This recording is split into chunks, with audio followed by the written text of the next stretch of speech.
So, in a nutshell, make sure that you use a registered debt counselor.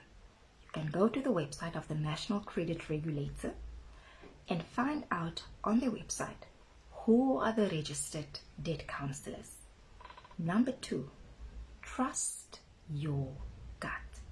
It doesn't matter how beautiful I smile and how nice I look, and how I say all the right words. If you don't feel comfortable, then get out of the office and shop around. Don't take the first debt counselor. Shop around until you find someone you feel comfortable with. Number 3,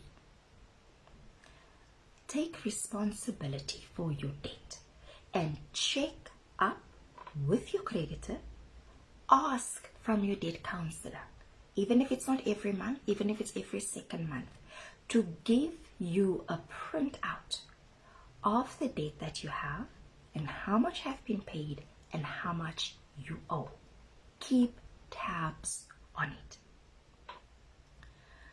The important thing I want you to remember is that, to get to the stage, to first admit that you can't pay your debt, it's very painful. You feel such a deep sense of shame, and then the embarrassment, and then the sense of hopelessness, the sense of worthlessness, the sense of failure. It's a terrible, terrible space to be in. But you are not alone. The important thing is go for help. And don't let desperation be your guide. Don't let fear be your guide. Listen to that tiny, tiny voice of hope that is still within. And pay attention to it and understand that this is not a quick fix. It's not an overnight fix. And there will be many ups and downs. But take the first step, that even if you don't qualify for debt review, when you don't have a set income, still speak to people. Not people who will blab about your problems, but there are many people that you can go and talk to just to get it out of your system. And it's once you talk to the right people, someone you can trust, someone who will understand, someone who will not judge you, then the load will be a little bit less and you will be able to think a little bit better. So if you are in that unfortunate position where you can't pay your debt, don't be afraid to reach out until you find the right person. And don't blame yourself too much. Things happen in an instant. Your life can change for better or for worse.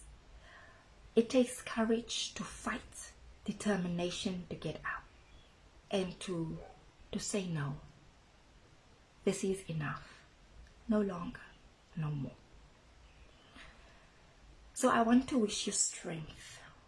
And I want to say to you that when you are at the foot of that mountain, when you are in that immense, deep hole, and you only have the tiny spoon to dig yourself out of that hole, and you feel overwhelmed and discouraged, and you feel as if you are going crazy, and you want to give up, don't give up. We still need you to be here. We still need you to fight. We still need you with your presence, with you, your power, your energy. We still need that space that you must fill. And you must be here to fill it. So you cannot, you must not, dare not to give up. Because somewhere inside of you, there is hope. And once you can access that hope, and you say, I will get out of this. I deserve better. And I will fight for better. You do that. You hold on to that flame. And here is the thing that someone once told me. A very wise person. And she said, you will get through this. And I did not believe her. Because the hole was too deep and the mountain was too high. But eventually, you do. Little by little, day by day. Sometimes even the day seems too long. You just want to get through this hour. But once you get through this hour, and you get through the next, and you get through the next, and you keep on trying, and you keep on fighting, you will get through it. And there comes a time where even the most painful moment becomes just a memory. This is your life. You have the power, you have the knowledge. Not some unknown, faceless, nameless person sitting in a call center and harassing you. They don't have the power. They might feel at that moment as if they do. They don't. You just keep on doing what needs to be done. And you don't give up. You rise and you fight until you reach not even the top of the mountain. When you just can get out of the hole and you are standing at the foot of the mountain.